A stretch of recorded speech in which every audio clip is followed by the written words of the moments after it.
तुझे भरोसा नहीं ना, तो फिर जा अपने कमरे में जाकर देख। तेरे पलंग के नीचे तुझे तेरी माँ की हड्डियाँ मिलेंगी।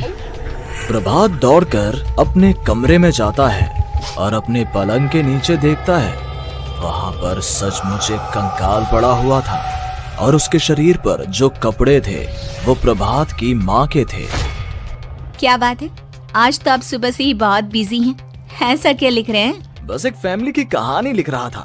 जैसे हमारी फैमिली है ना, तुम, माँ और मैं, लेकिन थोड़े अलग तरीके से, क्योंकि ये कहानी हॉरर है और इसमें जो आदमी है ना, मैंने उसकी बीवी को मार दिया है। मतलब कहानी में ऐसा लिखा है। और जानती हो, उसके बाद जो बीवी है ना, वो एक बुरी आत्मा बन जाती है। क्या बेटा, इस तरह की डरावनी कहानियाँ क्यों लिखता है तू? जानता है ना, हम जो सोचते हैं, जो लिखते हैं, हमारा दिमाग पूरा दिन वैसा ही होता रहता है। माँ, परेशान होने वाली क्या बात है? राइटर हूँ मैं, मेरा तो काम है कहानियाँ लिखना। और वैसे भी ये सिर्फ एक कहानी है माँ, कोई सच नहीं है। उसके बाद कुछ दिन बीत जाते हैं। एक रात प्रभात को अपने ऑफिस से लौटने में देरी हो जाती है। रात के लगभग 12 बजे हुए थे। प्रभात जैसे ही अपने घर पहुंचता है, उसने देखा कि उसकी पत्नी दुर्गा डाइनिंग टेबल पर उसका इंतजार कर रही है। आ गए आप? कब से आपका इंतजार कर रही थी। देखिए ना, खाना भी ठंडा हो गया है। अरे दुर्गा, आज तुमने अपने इतने लंबे लंबे बालों को खोलकर क्यों रखा है? तुम तो हमेशा अपने बाल बांध कर रखती हो। वो क्या है ना प्रभात, जब इंसान अपनी जिंदगी से मुक्त हो जाता है ना, तो उसे दूसरे सारे बंधन खोल देने चाहिए। इसलिए मैंने अपने बालों के बंधन भी खोल दिए। ये तुम किस तरह की बातें कर रही हो? तुम ठीक तो हो? मैं बिल्कुल ठीक हूँ प्रभात। अच्छा चलो खाना खाओ। वो क्या है ना दुर्गा, मुझे भूख नहीं है। ऑफिस में कुछ खा लिया था। कोई बात नहीं, मैं तुम्हारे लिए एप्पल काट देती हूँ, एप्पल खा लो। नहीं दुर्गा, मुझे नहीं खाना है, मेरा मन नहीं है यार। तभी अचानक से दुर्गा अपने हाथ में एक बड़ा सा चाकू लेकर प्रभात पर हमला कर देती है। प्रभात अपने आप को बचाने की कोशिश करता है। आज मैं तुझे नहीं छोड़ूंगी, तुझे अपने साथ लेकर जाऊंगी अपनी दुनिया में। ये क्या बोल रही हो तुम? तुम्हारा दिमाग खराब हो गया है। आखिर तुम हो कौन? दुर्गा अपनी गर्दन टेढ़ी करते हुए बोलती है। मैं दुर्गा हूँ, तुम्हारी पत्नी। ध्यान से देखो मेरी आंखों में। प्रभात बुरी तरह से डर जाता है और घबराहट में वो चाकू अपनी पत्नी के पेट में मार देता है। उसकी पत्नी की वहीं के वहीं मौत हो जाती है और उसकी चीख की आवाज सुनकर उर्मिला दौड़ते हुए बाहर आती है। ये तूने क्या किया प्रभात? तुमने अपनी पत्नी का खून कर दिया। लेकिन तू तो उसे बहुत प्यार करता था बेटा। तूने बहू को क्यों मार डाला? माँ, ये आपकी बहू नहीं थी, इसके अंदर कोई बुरी आत्मा घुसाई थी। मैं नहीं जानता ये सब कैसे हो गया, लेकिन वो मुझ पर हमला कर रही थी, मुझे मारने की कोशिश कर रही थी। माँ, मैंने कुछ नहीं किया।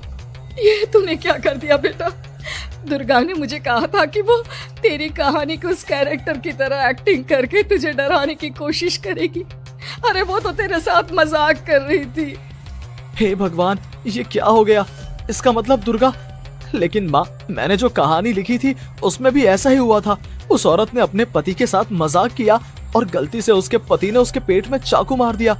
मेरी कहानी सच कैसे हो सकती है?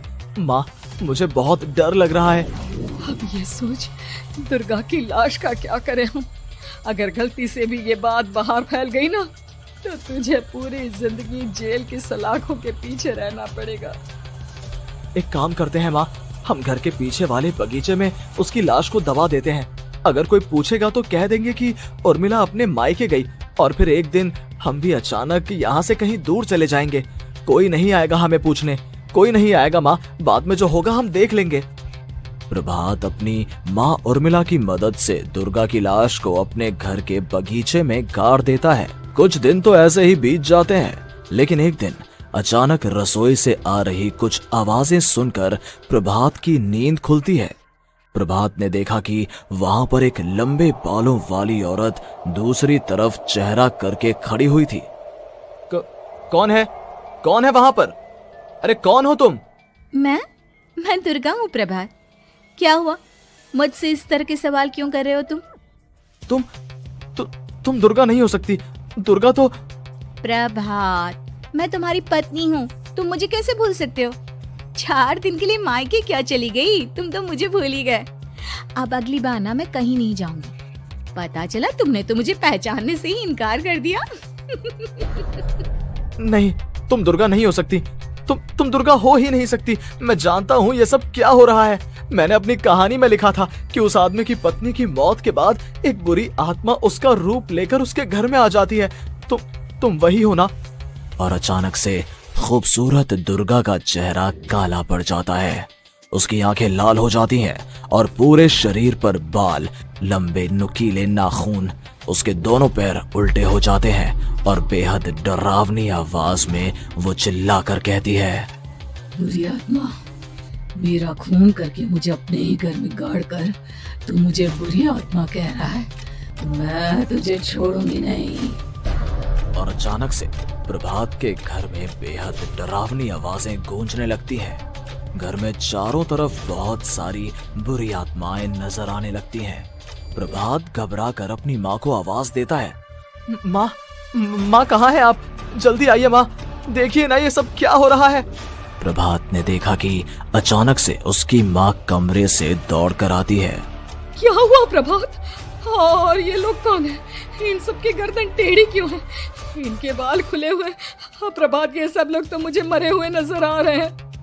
हाँ माँ, ये सब लोग मरे हुए ही हैं और ये ठीक वैसा ही हो रहा है जैसा मेरी कहानी में हुआ था। लेकिन मेरी कहानी के हिसाब से तो आप भी। अचानक से उर्मिला का रूप बदल जाता है। वो भी एक डरावने साए की तरह बन जाती है और बेहद डरावनी आवाज में चिल्ला चिल्ला कर कहती है, मर गई तेरी माँ। जानता है, कल रात जब तू सो रहा था ना, तो मैंने उसके शरीर का सारा खून पी लिया। अब बस हड्डियां बची है उसके शरीर में। नहीं, ऐसा नहीं हो सकता, ऐसा बिल्कुल नहीं हो सकता। मेरी माँ नहीं मर सकती। तुझे भरोसा नहीं ना, तो फिर जा अपने कमरे में जाकर देख। तेरे पलंग के नीचे तुझे तेरी माँ की हड्डियां मिलेंगी। प्रभात दौड़कर अपने कमरे में जाता है और अपने पलंग के नीचे देखता है। वहां पर सचमुच एक कंकाल पड़ा हुआ था और उसके शरीर पर जो कपड़े थे वो प्रभात की माँ के थे। माँ, अब मुझे कुछ करना पड़ेगा। लेकिन मेरी कहानी में लिखा था कि माँ की मौत मेरे हाथों से होगी, पर माँ तो पहले ही मर चुकी है और वो बुरी आत्मा मुझे भी मार देगी। नहीं नहीं, इससे पहले कि वो मुझे कुछ करे, मुझे उसका काम खत्म करना होगा। प्रभात अपने हाथ में बड़ा सा चाकू लेकर उस बुरी आत्मा पर हमला कर देता है जिसने प्रभात की माँ का रूप लिया हुआ था, और अगले ही पल वो नीचे गिर जाती है और उसके शरीर से खून बहने लगता है। ऐसा नहीं हो सकता, एक बुरी आत्मा के शरीर में तो खून होता ही नहीं है। तो क्या सच में मैंने अपनी माँ को मार दिया? लेकिन अभी कुछ देर पहले तो फिर वो कंकाल किसका है? और ये कौन है? मैं पागल हो जाऊंगा। और अपनी माँ की लाश, इसका मैं क्या करूं? लोग पूछेंगे तो मैं क्या जवाब दूंगा? तभी वहां पर दुर्गा का रूप लेकर जो आत्मा थी उसने प्रभात से कहा, गाड़ दे अपनी माँ को ले जाकर उसी जगह जहाँ तूने मेरा खून करके मुझे गाड़ दिया था। जा, चला जा। घबराया हुआ प्रभात पागलों की तरह अपनी माँ की लाश को लेकर बगीचे में गाड़ देता है। प्रभात की हालत पागलों जैसी हो जाती है। वो अपने आप को अपने घर में बंद कर लेता है। कहानी के हिसाब से तो आगे ये हुआ था कि कहानी लिखने वाले ने उन बुरी आत्माओं से डरकर आत्महत्या कर ली थी। तो क्या मैं भी मर जाऊंगा? क्या मैं भी आत्महत्या कर लूंगा? एक काम करता हूँ, मैं अपनी कहानी का अंत बदल देता हूँ। हाँ, ये मैंने पहले क्यों नहीं सोचा। मैं लिख दूंगा कि कहानी को लिखने वाला आत्महत्या नहीं करता, बल्कि कहीं दूर जाकर नए सिरे से अपनी जिंदगी शुरू करता है। यही सोचकर प्रभात ने अपनी लिखी हुई कहानी को बाहर निकाला और उसे पढ़ना शुरू किया। ये देखकर वो हैरान रह गया कि कहानी का क्लाइमैक्स तो किसी ने पहले ही बदल दिया था। ये क्या? इसमें तो लिखा हुआ है कि आखिर में उस लेखक की पत्नी और माँ दोनों बगीचे में जिंदा दफन थे। बुरी आत्माओं ने उनको कैद करके रखा था और वो लेखक अपनी माँ और पत्नी दोनों को जिंदा बाहर निकाल लेता है। लेकिन लेकिन ये सब लिख किसने दिया? प्रभात दौड़कर बगीचे में जाता है और वहाँ पर खुदाई करना शुरू कर देता है। प्रभात देखता है कि वहाँ पर लकड़ी के 2 बड़े संदूक हैं और उनके अंदर से आवाजें आ रही हैं। प्रभात, प्रभात बचा लो मुझे, अगर थोड़ी देर और हो गई तो वो मुझे छोड़ेगी नहीं। बेटा देखो, मैं इस बक्से के अंदर बंद हूँ, प्लीज मुझे बाहर निकालो, वो बुरी आत्मा किसी भी वक्त मुझे मार डालेगी। प्रभात वो दोनों बक्से बाहर निकालता है और अपनी पत्नी और माँ दोनों को आजाद करवा लेता है। लेकिन तभी वहाँ पर अचानक से एक बेहद डरावनी और खौफनाक दिखने वाली औरत आ जाती है। मुझे क्या लगा था इतनी आसानी से अपनी पत्नी और माँ को बचा लेगा? बस 5 मिनट और उसके बाद अमावस का चांद आसमान में आने ही वाला है। लेकिन तूने इन दोनों को बाहर निकाल लिया, अब तुझे मरना होगा। नहीं, मैं जानता हूँ मैं नहीं मरूंगा, और अब आगे क्या करना है ये भी मुझे पता है। प्रभात, ये बहुत खतरनाक है, हमें मार डालेगी। प्रभात चलो यहाँ से। नहीं दुर्गा, अब मुझे अच्छी तरह से पता चल चुका है कि इस बुरी आत्मा से हम कैसे पीछा छुड़वा सकते हैं। और इतना कहकर प्रभात अपने हाथ में पकड़ी हुई सिंदूर की थैली उस बुरी आत्मा के ऊपर उछाल देता है। कुछ ही देर में वो जमीन पर गिरकर राख में बदल जाती है। ये सब क्या हो रहा था बेटा? ये सब तुम्हारी लिखी हुई इस कहानी की वजह से हुआ है ना?